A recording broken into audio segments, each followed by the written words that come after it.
Welcome to the Great American Collectibles Show, seen Wednesdays on the Sports Collectors Daily Facebook page and the Great American Collectibles Facebook page. You can also listen to us on iHeartRadio, Pandora, and Spotify. The Great American Collectibles Show is brought to you by the National Sports Collectors Convention and Sports Collectors Daily. Tonight's headlines are brought to you by Sports Collectors Daily. For all your hobby news, features, and more, go to sportscollectorsdaily.com. And now your host, Tom Zappola, and Red Sox Hall of Famer, Rico Petrocelli. Hello there. Hi. What do you mean, hello there? To people, it's got to say hello. Why don't you say hello to me first? I just was seeing you every day, for Pete's. Hello, everyone. Welcome to the Great American Thanks Collectibles for joining Show. us. All right, go ahead. My Paisan Red Sox Hall of Famer, Rico Petrocelli, sitting too close to me. Hey. We're broadcasting from the little home studio in beautiful Florida. We have a great show today. We've got I consider them two of the heavyweights when it comes to knowledge in the collectibles world. Wait a minute. Al's a super heavyweight. I'm two of the heavyweights. What is this heavyweight? What is that? Real weight? All right, listen, before we bring them in, our headlines. And we're going to talk about this. Top quarterback prospect is latest to sign card autograph deal with Panini. The battle over player trading card contracts is starting to give off some 1950s Bowman versus Topps vibes. Just as the two baseball card makers went head-to-head to grab exclusive deals with big leaguers in the Mantle Mays Aaron days, card companies are squaring off over exclusives. But this time, it's often about college or even high school athletes. The latest domino to fall is a Wednesday announcement from Panini America that it had signed Ohio State quarterback Julian Sayin to an exclusive multi-year trading card and autograph deal. After enrolling early at Alabama, the top quarterback in the class of 2024 transferred to Ohio State last week. The deal with Panini is his first NIL partnership. The contract includes autograph trading cards and marketing, according to Panini. Bottom line is this: he's going to make a bundle of money. With that being said, you can go to sportscollectorsdaily.com. Good friend Rich Miller and his staff, you can get the rest of the story there. Let's bring in our guest right now. Two good friends, JP Cohen from Memory Lane Auctions and Al Crisifulli from Love of the Game. Hi, boys. Hey. Hey, guys, doing? Good to see you. Hey, out of the gate, guys. I mean, I'm going to ask you this too. When you signed out of high school, right? Yeah. You signed a pretty good contract with the bonus. Oh, with the Red Sox. All right. But at the time, there were no playing card. There were no card. Wait, what do you mean there was no There were no card contracts for high school kids. Oh, kidding me? Right? Yeah, they came up to say, "Hey, you want your photo on a baseball card?" When I signed and I met and I said, "Oh yeah, geez, on a card, yeah, sign here, boom, rest of your life." That's it. Did they pay you? No, I pay. What'd you get? Nothing. Not even It like was the bats. The bats. I got a stereo. Did they give you like some type of catalog to pick something out for yourself, and then they give you like a complete set of the cards once they're printed, so you have them? Nope. What was in the catalog? Catalog was all kinds of little things, card jacks. You guys liked that back then. It wasn't like you were putting it down. Everyone got something, right? Exactly. What'd you get? What'd you wind up getting out of the catalog? The stereo. You got a I didn't get anything from the card. from Cy Burger? No, what? Cy comes, "Hey, Rico, how you do? We want to have you on the card. You know what I mean? You'd love." I said, "Oh, my photo on the cards. What a sucker! Just sign here." Oh God, yeah, I can't wait. Yeah, right. Good. Anyway, that's the way it was. All right. So, what do you guys think of that? I mean, is there anything wrong with a high school kid, signing an exclusive deal and making beaucoup dollars? I don't know if I don't think I have a problem with it. I'll tell you. But are they rolling the dice? Go ahead, guys. You good? I want to hear your answers. JP, you first. Yeah, I have no problem with people making money, and they've been successful. They worked hard. I don't care if it's through high school or college or professionally. They're entitled, if they have an opportunity to reap the benefits of their hard work and what they do, sure, why not? Al? I agree. You know, I mean, it's some of these kids will never even make the majors. So if this is an opportunity for them to make a little money for the work that they've done, then great. So these companies, you know, like Panini or Topps, they must take out insurance policies on these kids, right? This is brutal. Brutal. You don't agree with it? don't like it, Rico? Absolutely no way. Tell me No why.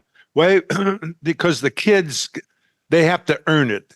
One of the general managers, I had a few of them, said one thing, talked about salaries of guys. He said, "You don't make any money in the minor leagues." Yeah. Said, "You know what? You got to earn it. You earn getting to the big leagues. That's where you make your money."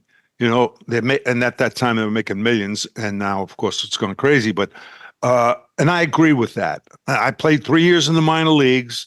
What kind of money did you make? $1,400, $1,200 a month. Really? Yeah, and of course, it was way back. But yeah, I what they're doing,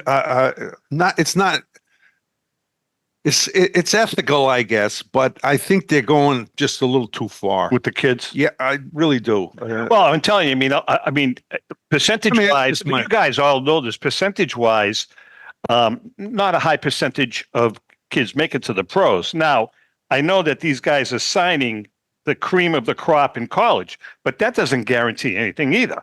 I mean, we've seen a guy named, Mac Jones. You know, I mean, Yeah. anybody. There's a lot of guys that get drafted, the Ryan Leafs of the world, and they're a bust. You know, they're a bust. But anyways, Sure. I guess it's You open up a Pandora's box. yeah, maybe. That's my opinion. All right, I want to talk to you guys, and Rico and I were talking on Saturday. And by the way, I want to mention right out of the gate, thanks to guys like Al and guys like JP and all of the sponsors of the show, we have been inundated with memorabilia. Fabulous. For, Fabulous. I mean, just shocking Yeah. for the fundraiser we're doing for Little Smiles up in the next town in Juno Beach. 93 cents of every buck is going to go right to the kids. Yeah. And Little Smiles is a great organization for kids that have cancer, kids that are in the hospital, kids that are homeless. Yeah. Fabulous. I can't thank our sponsors enough. yeah. And as we get closer, Al's jumped in. He's got a big pot. JP off the charts, what you guys have donated. As we get closer to the event, we're going to give out more information. But we have been inundated, absolutely inundated with great stuff. And this is one That's item great. I want to show this. You haven't seen this yet. No, I haven't. Okay, this was sent to us by our good friend, your good friends, Mike Hefner, and the guys at Leland. You know what this is? I see Carl Yastrzemski on it. This- So it must be. This is how many of these? This is a 1967 Impossible Dream team sign ball. Now, I think it is because I looked at the signatures. Here, Yeah, I'll check. The I mean, signatures. check up, Sal Magley, Bob Gibson, Yeah, all Russ those guys, Gibson, Sparky yeah. Lyle. I think that's 1967. Kaniga's not on there, though. Oh, I don't think. okay. Yeah. And they get- Well, so he it was must have been out, after. Did you guys sign a lot of those team sign balls? I mean, do you remember in 67? Just like I said, we would come in. There'd be a dozen balls there to have everybody signed each home game. Well, And anyway, that's it. And they went out. Who knows where they went? I may bid on But this. this is I may bid on this. Six. Petrocelli shines. Yeah, Beautiful. yeah, but Anyway, all right. So listen, we have a great event. Please, if you want to make a donation, obviously you can't fly down and bid on stuff. Again, we'll talk about the auction later on because Al's is going to be a big part of this. But if you want to bid, you can go right on to the link that we're supplying. Click on, even if you donate $20. oh, That's all we're asking. All right, let's get into it now. Okay, Go ahead. I want your thoughts, both of you first, Al, on the evolution of the modern market over the last couple of years. What have you Here seen? it goes. Here Oh, yeah, we're going right here after. it goes. Go ahead. I mean, it's obviously, I think the hobby in general and current cards in general go through this sort of cyclical thing where the hobby is very popular and then it sort of tails away and then it gets very popular again. during the pandemic, it got really popular, and there were a lot of people involved, and I think it's good. Ultimately, I think it's good because it brings kids in, and this is a kid's hobby in a lot of ways still. So obviously, things are contracting a little bit now, which if you've got any history in the hobby, that happens. So okay, I buy that. JP, what are your thoughts? Yeah, I agree with Al. I think that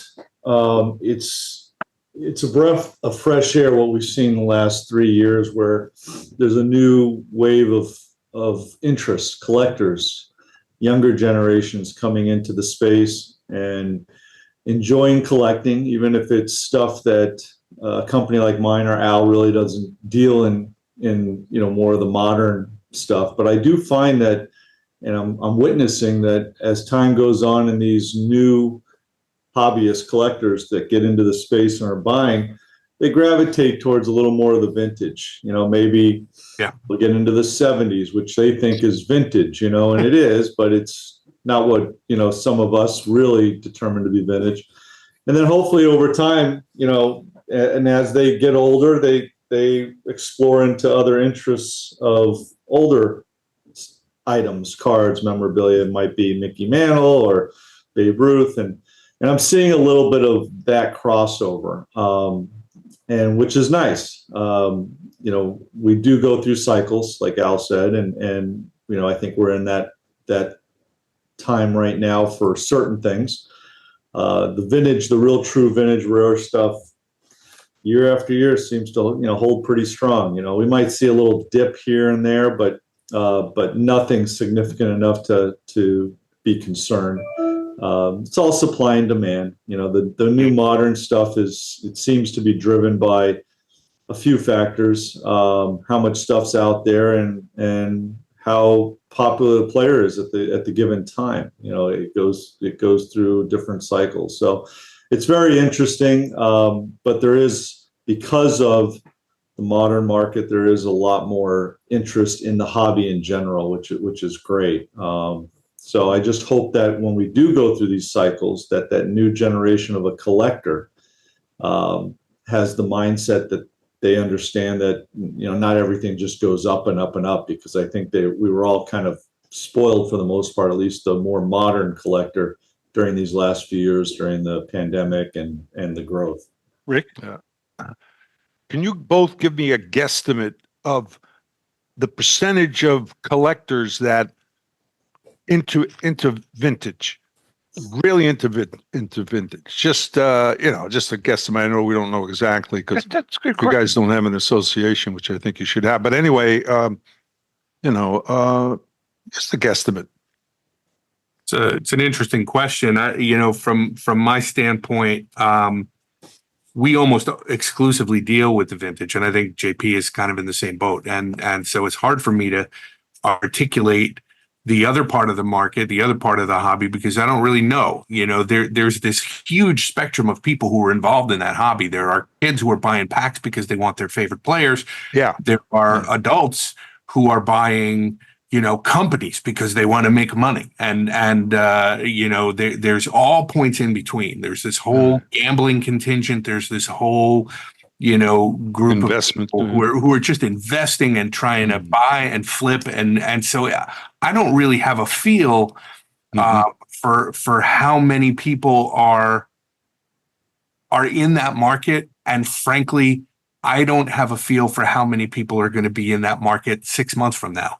Right now it's off from where it was a year ago. Sure.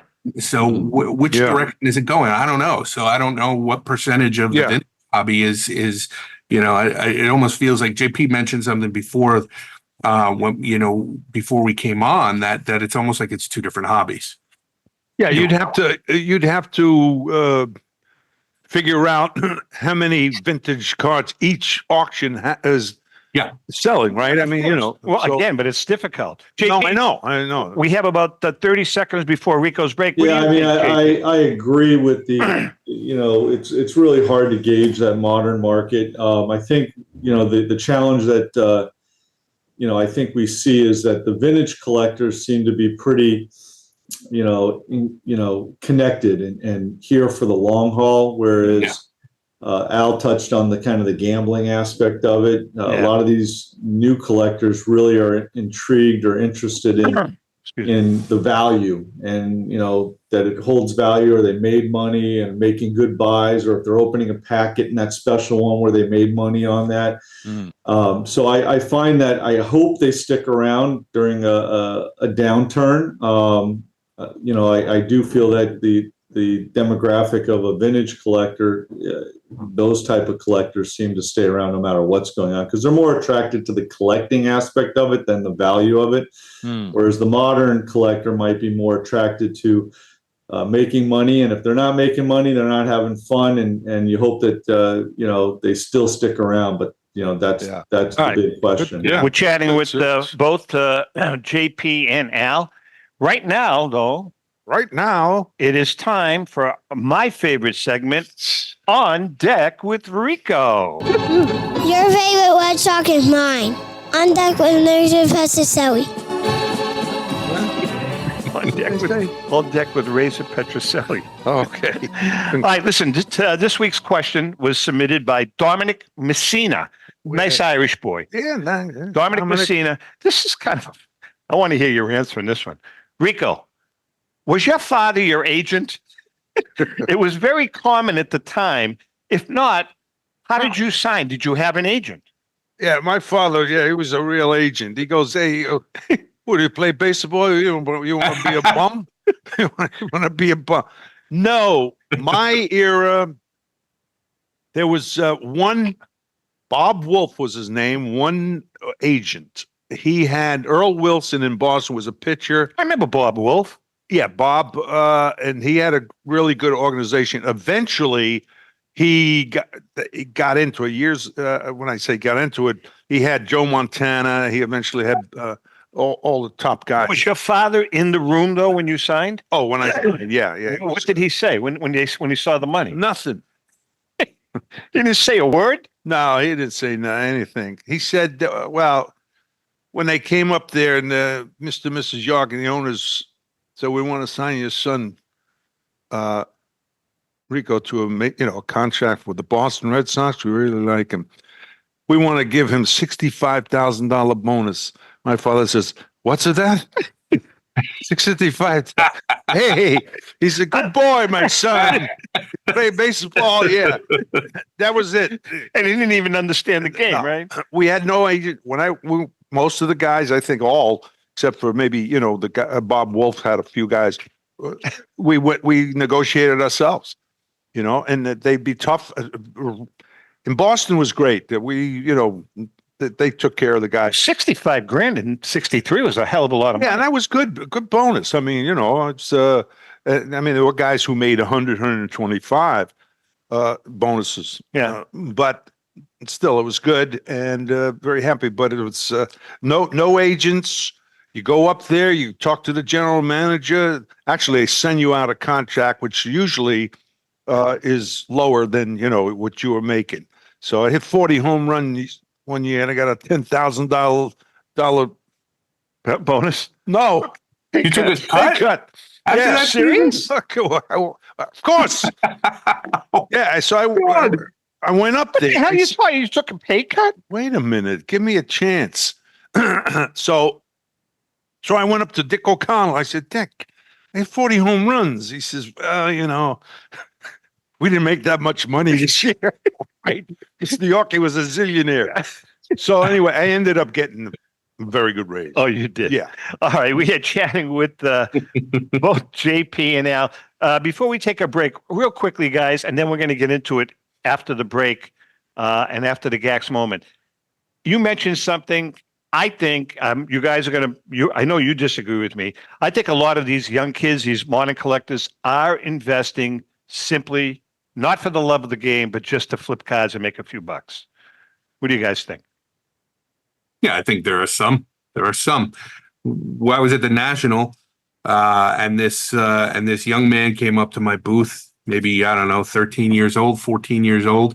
And he looked down into the display case and he saw a whole bunch of 1923 Beacons that we had there, and he was interested in learning about Negro League players, and he asked a lot of questions, and he was fascinated by the cards, and that gave me kind of hope that some percentage of these kids are gonna get interested in the history of the game, and they're gonna want to learn, and I hope so. do that through cards.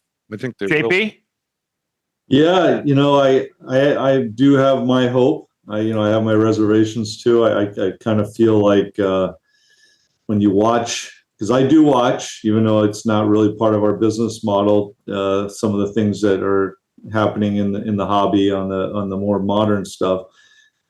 I see kids that are more attracted to the win, the instant gratification, and they don't, and that's what's driving that market. And I'm not concerned. I'm concerned, I guess, that they are going to not get that fulfillment anymore, and they're going to take their ball and go somewhere else and not stick around. However, there still is an audience for it, even during an adjustment here, and so I am optimistic. I'm hoping that that there will still be a strong market for the modern, and hopefully the people that are collecting that will adjust their mindset to be more of a collector and more interested in the players, the cards, the history, and stick around. All right, good. Well, the card show we did this Saturday, we did a card show signing here in Florida. We got to take a break. Yeah, and no, I'll be fast. And there were a bunch of kids there. I mean, There were. really looking into it. So Too much modern stuff, though. All right, listen, we're going to take a quick break. JP's in the house. Al's in the house. Come back with another Gax moment. Then we're really going to get into the particulars about the modern investor and some of these influences. wow, Not influenza, influences. But some of them are like influenza. Hang in there. We'll be right back. what do you expect? Hi, this is Rico Petrocelli. Right now, thousands of children are facing the most difficult times in their lives with serious illness, homelessness, and other tragedies. I hope that you can join us on March 2nd at the County Line Restaurant in Juno Beach, Florida, for a live auction and some great baseball talk. If you can't join us, please consider a donation to littlesmilesfl.org. That's littlesmilesfl.org to help these kids. And when For more than 30 years, Robert Edward Auctions has been the industry leader when it comes to helping you realize the most money for your baseball cards and sports memorabilia. In addition to their unparalleled reputation for honesty and integrity, they reach the largest number of bidders in the business and offer lower seller's fees, as well as generous cash advances up front on your valuable material. Contact them today at 908-226-9900. That's 908-226-9900 or at robertedwardauction.com. Since 1996, Brian Drent and the staff at Denver's Mile High Card Company have led the charge in the collectibles hobby. Mile High is a full-service dealer specializing in buying and selling cards and offers a competitive consignment program for all collectors. Whether it be their computerized want list service, appraisals, or auction services, Mile High has it all. If you've been searching for a company with a selection of high-grade vintage 1888 to 1970 baseball cards and memorabilia that shares your passion, aim high, mile high. Go to milehighcardco.com or call 303-840-2784 for more information. This is Brian Drent, president of Mile High Card Company. Is your sports card and memorabilia collection properly insured? For easily replaced personal property, homeowners insurance is all most people need. But for prized possessions that you may have spent a lifetime collecting, it doesn't go nearly far enough. Collectables Insurance Services has been insuring for over 50 years. They offer a full range of protection and a $0 deductible at an affordable rate with no appraisals required. I know because they insure my collection. If you have a minute, go to collectinsure.com and learn more about insuring your personal card or memorabilia collection. Hi, this is Dan from Memory Lane Auctions, here to remind you that the renowned Memory Lane Collectibles Company has served as a beacon of light to the collecting community for the past several decades. Indeed, folks, it has been our utmost privilege and pleasure to provide the most enthusiastic collectors with an abundance of the finest sports cards and memorabilia for America's most coveted sports personalities via our world-class auctions. Whether you choose either a private sale transaction or the auction route, Memory Lane cordially invites you to reach out to us to maximize the value of your prized possessions. Also, it is not just sales that we pride ourselves on being the best of the rest, because if you are seeking a particular keepsake for your esteemed gathering, we will be relentless in our quest to find that special piece to fulfill your collecting dreams. So no time to wait. Reach out to us today for the purposes of capitalizing on our unparalleled marketing capabilities. Simply pick up the phone and dial 877-606-5263. That's 877-606-LANE, or find us on the World Wide Web at www.memorylaneinc.com. Now is the time for your valued consignment to ultimately become another one of Memory Lane's record-setting prices. How would you like to own the bat that was used by your favorite player when he hit that towering home run or game-winning base hit? Now look no further than JT Sports, specializing in the sale and authentication of professional game-used bats. As the official authenticators of professional model game-used bats for PSA DNA, JT Sports will guarantee the authenticity of any bat purchased from them. JT Sports also buys and sells game-worn uniforms, gloves, and baseball equipment. The unique quality of the collectible is what JT Sports is all about. Give them a call at 609-487-8003 or check them out at GameUseBats.com.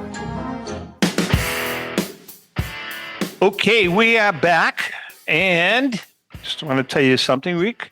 East Coast Sports Marketing and Hunt Collections are pleased to present the Philadelphia Sports Collectors Show, the Philly Show, from Friday, March 8th to Sunday, March 10th, held at the Greater Philadelphia Expo Center Hall, 100 Station Ave, Oaks, Pennsylvania. Shop over 250 of your favorite hobby dealer booths on over 100,000 square feet of sports collectibles, having from the 1800s to present day. Major sports auction houses and third-party grading and authentication companies are on hand to assist your collecting needs. The Philly Show is family-friendly, and all kids 10 and under get in for free. Autographed guests this time around include Super Bowl 52 Philadelphia Eagles Championship Reunion Show, Super Bowl 52 MVP Nick Foles, Super Bowl champion head coach Doug Peterson, Brandon Graham, Jason Peters, Trey Burton, as well as Baseball Hall of Famers Frank Thomas, Robin Yount, and many more. For more information, go to thephillyshow.com. Remember, since 1975, the Philly Show is where it all started. Okay, it is time for another GAX moment, brought to us each week by our good friend Paul Borges and the great staff at pbcollectibles.com. Go to pbcollectibles.com to get your little favorite piece of memorabilia, your baseball card, a great little card shop. Okay, there's a saying, art is in the eye of the beholder. There's a famous quote that although art is in the eye of the beholder, everyone will have their own interpretation. I'm not an expert, nor am I even an art aficionado. Over the years, though, I found it intriguing to read about some of the pieces of art that people have paid exorbitant amounts of money for. This first one, Adoration of the Kings by Dutch artist Rembrandt, sold for about $13.8 million last year at a Sotheby's auction. Evidently, it had disappeared for about 70 years, but someone found it. It's a little different take on the birth of Jesus. The second image, of course, it's one of my favorite, Andrew Wyeth. It's called Daydream, which sold in 2022 for $23 million. I like this particular print. I may pick up a copy sometime at Hobby Lobby. This masterpiece that you see now by Pablo Picasso sold for $19 million. Quite frankly, I can't make sense out of it. I can't make heads or tails out of it, I could probably paint something, in my opinion, just as well after a couple of martinis. One of my favorites, though, Norman Rockwell painted this gem years ago. Tough Call, or The Three Umpires, as it's sometimes called, appeared on the cover of Saturday Evening Post and now sits in the Hall of Fame. Its value is several $1 million. The point here is that people will pay exorbitant prices for artwork if they see something that others do not. Rockwell, Grandma Moses, Andrew Pollock, or Andy Warhol. If you like it, can afford it, and interpret it as beauty, you may buy it. In the collecting world, the same holds true for this image. This little paper gem in today's market would sell for somewhere between $20 and $30 million, according to some experts. That price may even be a little low. It belongs to our good friend, Ken Kendrick, owner of the Arizona Diamondbacks, the famous Honus Wagner card. It's not an oil on canvas. It's not a watercolor. It's not a pencil sketch. It was printed on a machine, but in the hobby world, it's the Mona Lisa. The T206 Wagner belonging to Ken is no different than any of the paintings you just viewed. The art behind it is in the eye of the beholder, but for me personally, it's truly a work of art. A Picasso lover will probably look at it just a little different and look at it as a little piece of paper with the guy's image on it. Just like I would look at some of Picasso's as a free-for-all on a piece of canvas. And that's another Gax moment. Okay, we are back with the boys, and you guys can chat about this. I think the Honus Wagner card, depending on how you look at it, is a piece of art in the hobby. And, you know, there's no reason why you can't compare it with a Rembrandt, a $15 million Rembrandt. What is your estimation, both of you guys, on the value of that card if it were to ever go on the market again? What do you think that card would go for, JP? Talking about Ken Kendrick's Wagner? Yeah. Well, you mentioned that what drives the value of that card is obviously the scarcity and the history behind it. I mean, even I think one of the first price books from 1930s, almost 100 years ago, had that card at like $35. Okay, when a T206 Cobb was like 2 pennies or 3 pennies, in the price book. So it's always had the notoriety, for what it is. And, if you go by the story that he didn't believe in smoking and didn't want his picture on the tobacco card, and it carried all the way through to this day, and it continues to keep growing and becoming more and more important as the Mona Lisa or the Picasso of our hobby. And there's only so many to go around, and the demand is much higher than the supply. So that all obviously drives the market. But to answer your question, in regards to the PSA 8 that Kendrick owns, it's the best of the best as far as the grade. It's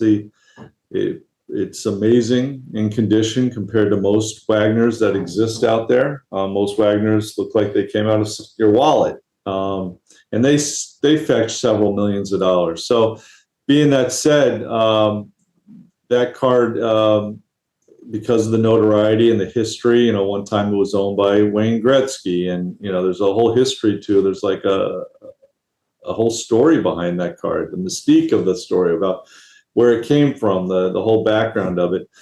But the big collectors out there, the guys that have the wherewithal to write a big check like that, will pay whatever the seller wants. So I mean, can it go for 20 million? Sure, absolutely. I think it'll go well north of that, because it's a one of a kind, and it goes to what you were saying. It's the person that wants to own what someone else doesn't have, or wants what's considered the best of the main card in the hobby. The holy grail of our hobby. So we're in we have a wealthy audience, and there's a lot of ego involved in this. So the pride of ownership, you put that into the fact, the scarcity, the history of the Wagner card.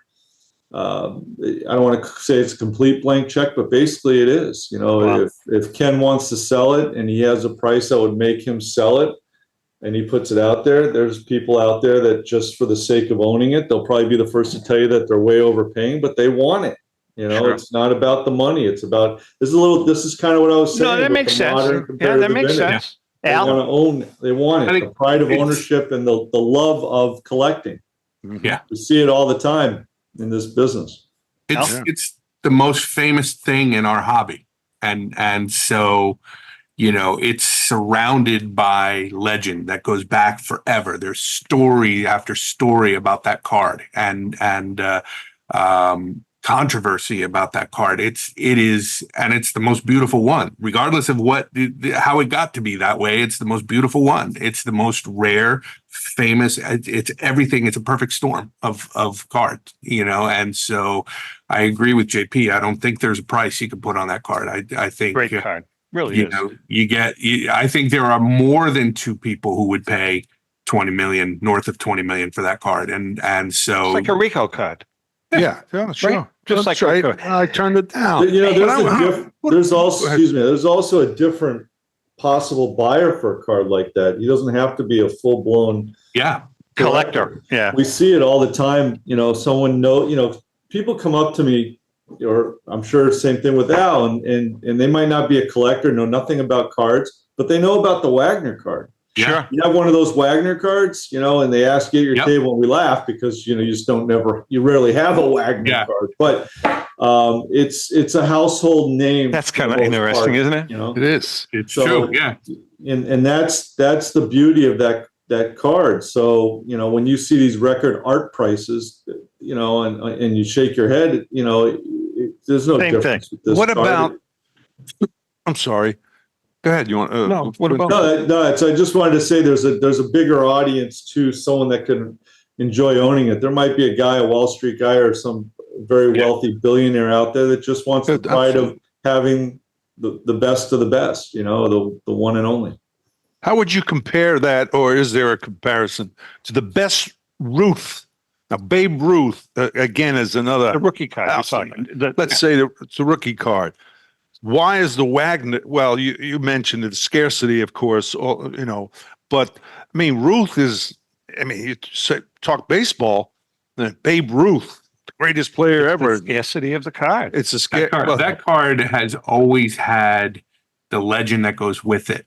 Obviously Babe Ruth is a bigger name player. There are bigger name players than Alex Wagner, but it's all about the legend that goes with that card. One of the first things I learned in the hobby in the 70s was that, there's this T206 Wagner that's impossible to find, and it's super valuable because of the like JP said, the story of the he didn't want to be associated with tobacco or whatever.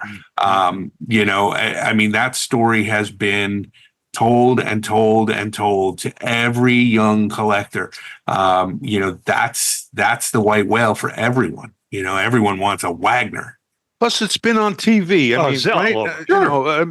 People have heard, wow, went from. Well, yeah, if you go back to the 30, 40 years ago when prices of cards didn't get the media to make an announcement or get attention, the Wagner always did. It was the one that stood out. So, in the 70s, a Wagner card sold for, $5,000. That was a big deal, and it's continued to this day where now it's all several millions of dollars, no matter what it looks like.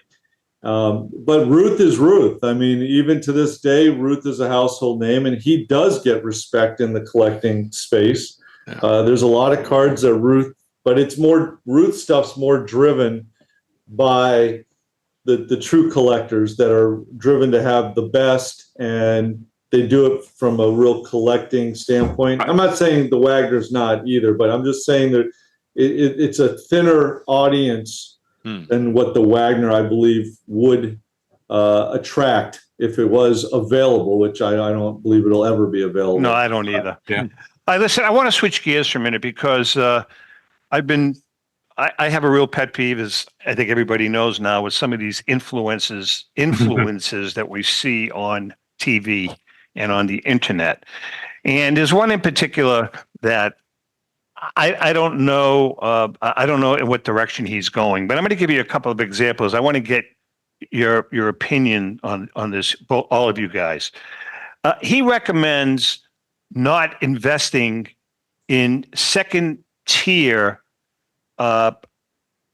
vintage players like Eddie Matthews, Early Wynn, Harmon Killebrew, even in grades 5, 6s, or 7s, but rather to invest in guys like Devin Vassell, who plays for the Spurs, that red prism Devin Vassell card.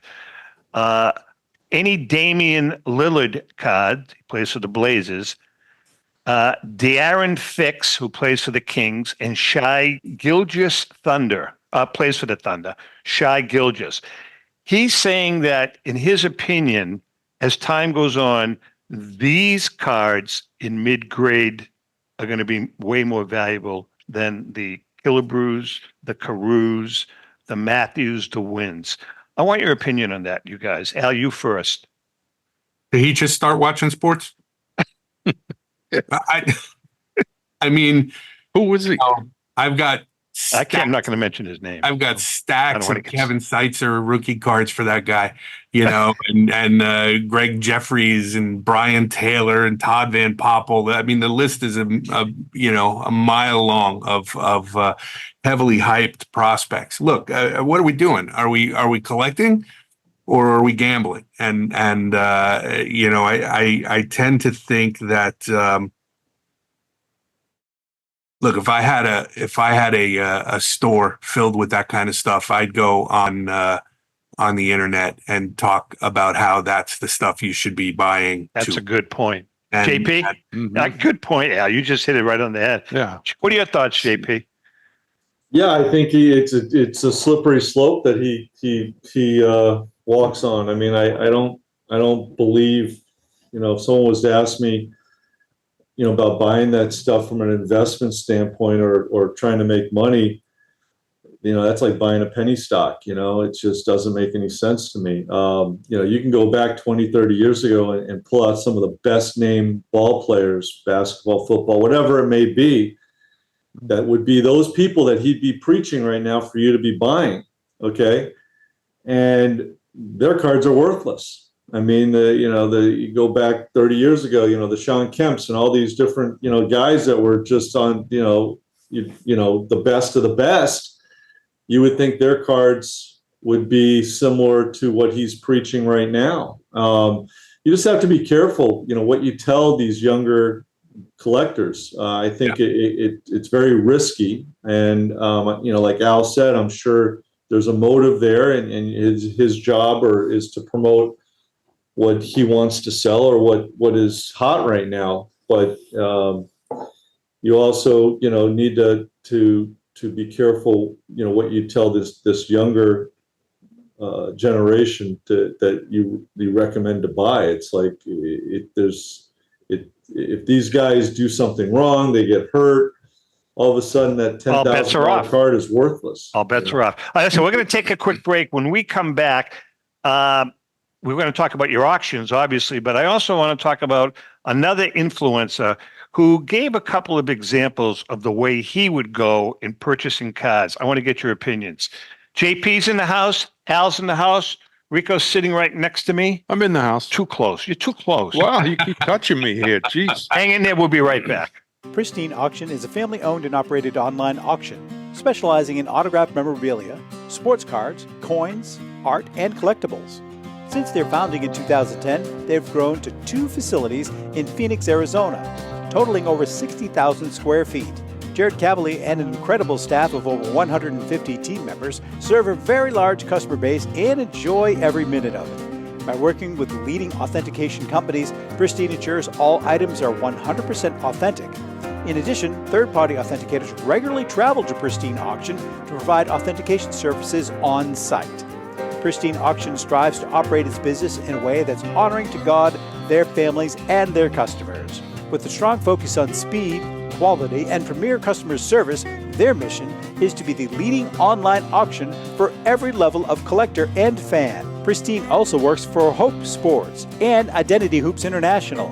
traveling to Mexico to build houses for the less fortunate. Pristine Auction offers several online auction formats with thousands of auctions ending each day. For more information, go to pristineauction.com. That's Pristine Auction, the best in the business. If you're a discerning collector interested in owning the most important pieces in the hobby, look no further than Leland's Auctions. The original sports auction and appraisal house, Leland's was established in 1985 by legendary Pioneer founder Joshua Leland Evans. And today, President Mike Hefner carries on their tradition. From the Tom Brady card and memorabilia collection to the famed Boston Garden auction to high-end card auctions from every major sport, Leland's has always maintained the highest standards. Go to Lelands.com and get your bid in. That's Leland's, the hobby's leading sports auction house for 4 decades. It's often been said that championships are won on the practice field, and world records come only to those willing to work harder than everybody else. Heritage Auctions is the world's largest collectibles auctioneer because we believe that becoming the best is only an invitation to the challenge of remaining the best. This requires the skills of the hobby's top experts, capable of identifying and maximizing value for our consigners. It requires the most visited website in the industry, courting a global audience of collectors over 1.5 million strong. It requires a dedicated press department that expands our global reach far beyond the entrenched hobby marketplace. It's hard work, but a simple premise.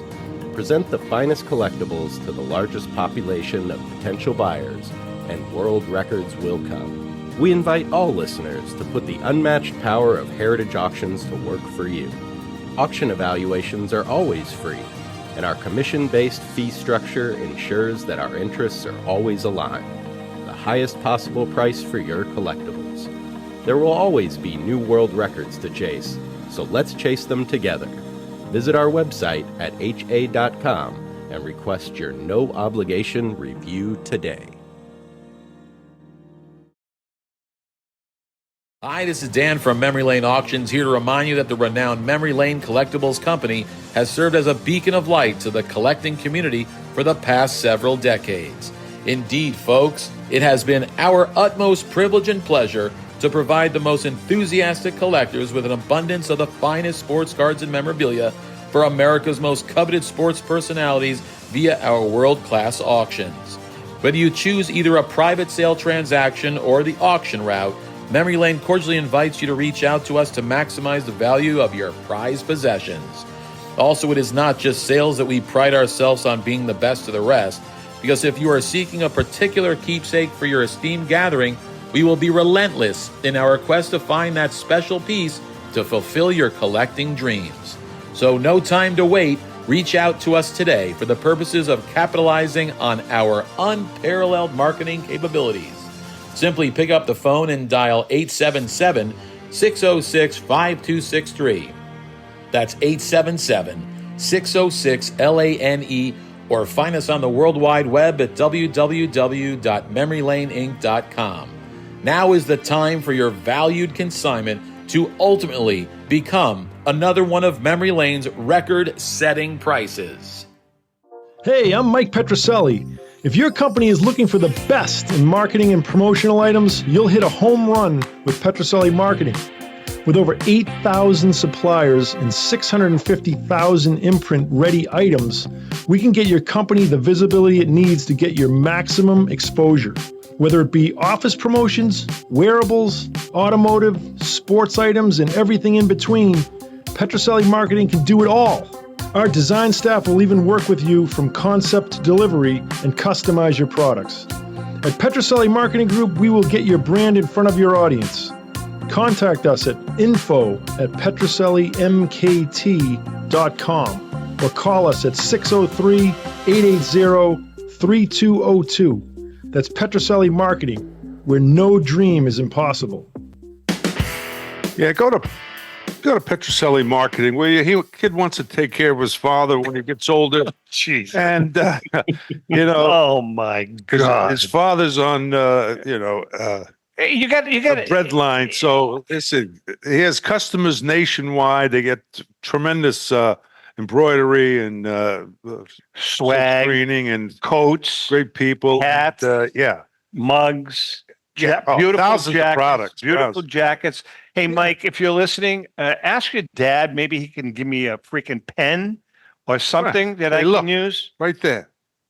I don't have one. Well, you want it? No. Oh, see? No. All right. Anyway, listen, we're chatting with he's JP a good boy. He's a good boy. We're chatting with JP and Al. I want to ask you guys this. So there's another influencer that has a tremendous following, unbelievable following. I want to get your thoughts on this. He had a couple of picks. A Mantle 6 versus a Messi 10. Who do you go with, Al? What are we doing? Are we what's going to have the most value? I'm going to tell you what he picked. A Mantle PSA 6 versus a Lionel Messi PSA 10. Who are you going to go with? I think Messi is a little different in that, the greatness is there already. It's not as speculative as some of these other guys, but I still go with the Mantle because I know baseball and Mickey Mantle is one of the top names in baseball. And so that's where I go.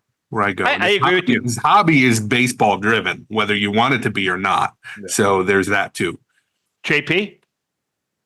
Yeah, I mean, there's, what Al said is, he obviously is established, even though he's still playing, he's no question the greatest. Mantle 6 is a great high grade card, and it's more, it's more in line with what we do here. We're more of in the vintage, so I'm going to probably gravitate towards doing what I know, stay in my lane. I just want to add that, the Messi, the soccer market seems to be exploding. It is. And I think that's because there's such a bigger audience than most other sports because it's such a worldwide recognized sport.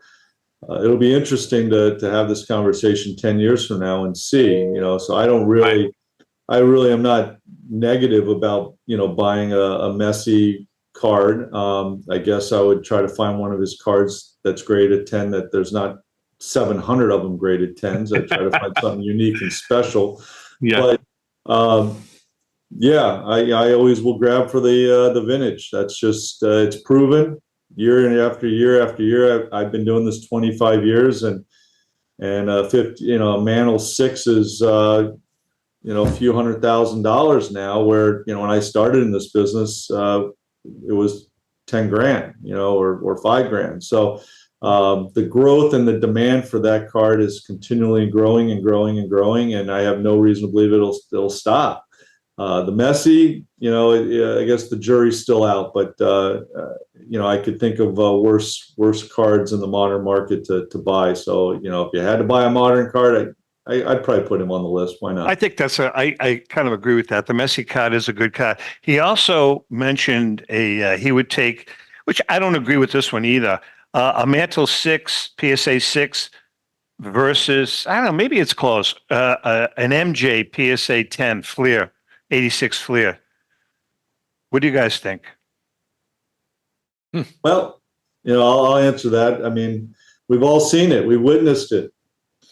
The Jordan during the last few years, as crazy as it might sound, went for 700 grand. There's 400 copies plus of that card graded. And I'm sure. But hasn't it fallen though? Fallen like a rock recently? Well, that's my point. Is there's 400 of them, and there's a lot of competition out there. The only way that a Jordan will continue to grow is as long as the hobby grows, and there's a demand to buy Jordan cards. I think the most recent one was $300,000. I mean, to me, that's a lot of money for a card that there's 400 other examples out there, and there's still a lot of unopened. I can't wrap my arms around grading those cards.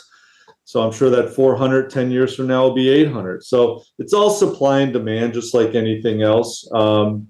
Jordan's the greatest. And if you want to buy a Jordan, then, I would definitely think that's the card to buy. But you also have to be aware that, that you have a lot of competition when it's coming time to sell. So unless the hobby grows, which we all hope for, then you might have a challenge there. But I still, again, go vintage. For me. Yeah. JP, did that card recently go for 300,000? It did. I don't know what auction it was. It wasn't mine, but there was a recent auction that definitely I saw the bid around 300 grand. So because I saw it drop to the hundreds. That's been of late. It's been falling in that 170, 200 range. But I don't know what was with that one that I saw go for 300. But it fluctuates so much where, I feel pretty confident that, and I'm sure Al can back me up on this, is that 56 Mantle and a 6, pretty consistent. I mean, I don't know if that card's ever lost any steam. No. It just hasn't. But these influencers, they're not going to affect the market, you guys, in other words. Not the vintage market. I don't think so. I don't think so. But I mean, it does get frustrating to hear that kind of stuff because I mean, it's not just the 52 Mantle. The vintage hobby is filled. I mean, you look at JP's last auction. He had whatever it was, 100 and however many lots. Every one of them killed. There were all of these. There were all of these crazy Babe Ruth cards that you never see going for insane amounts of money because they're hard to find. This is not like these are cards that there's only 10 known copies because the company only made 10 copies. This is there's 10 known copies because that's what survived. And to me, that's actual rarity. I mean, just look at JP's last auction. Lot after lot after lot of amazing vintage cards. It's not just a 52 Mantle versus a Jordan, which stands on its own as like the shining example of a modern card, and even that one has taken a serious hit over the past couple of years, whereas the vintage market just continues to grow. And again, we're talking about money here in a kid's hobby that was not designed to be about money. I mean, it is obviously right, but it's the love of the love of the game. Yeah, there's a whole dimension of our hobby that seems to be neglected today. Like looking at the back of the card and learning about the player part, which is kind of how we all grew up, right? Hey, we got about 2 minutes left. Quickly, JP, you just finished an auction, correct? We just finished a small auction. It was small, but in large in numbers. It was 120 lots. We averaged $42,000 a lot, which was amazing. I don't think anybody's ever seen that, which we're very fortunate, very blessed that we had this amazing collection. And our next auction will be in April, taking consignments. So pretty excited about that. Awesome. Al? We've got one coming up in March, and we're drowning in stuff. It's going to be a big one size wise for us. It's all kinds of stuff you never see. I'm really excited about this one. If you got too much, send some my way. You know what I mean? Send all the Rico stuff your way. Hey, listen, real quickly, I want JP to know this because all of our suppliers are going to know this. Everybody's donated a lot of phenomenal stuff for the auction. What we're going to do is, because of Al, we are going to not have to start the bidding at zero. We're going to have fair bids at the live auction here in Florida for the kids.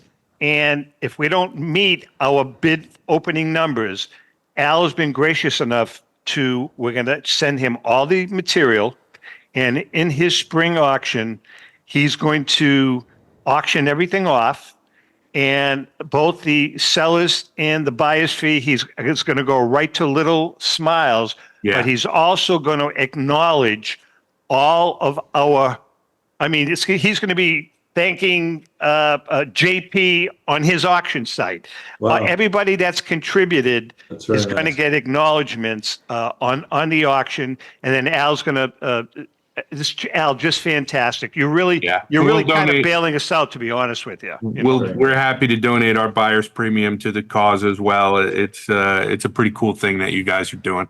And again, you guys have been absolutely amazing. All of our sponsors and locals down here. Rico made out like a bandit real quickly.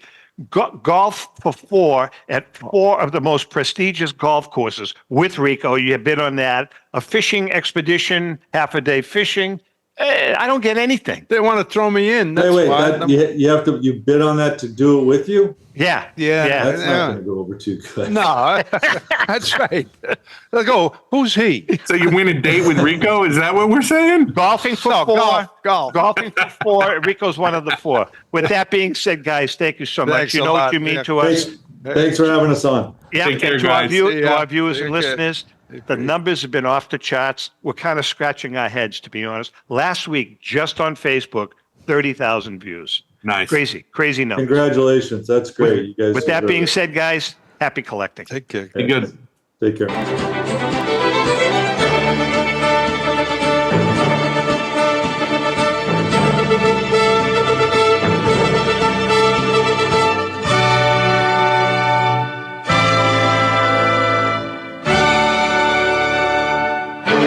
The views and opinions expressed by the hosts, guests, or callers of this program do not necessarily reflect the opinions of the Studio 21 Podcast Cafe, the United Podcast Network, its partners, or affiliates.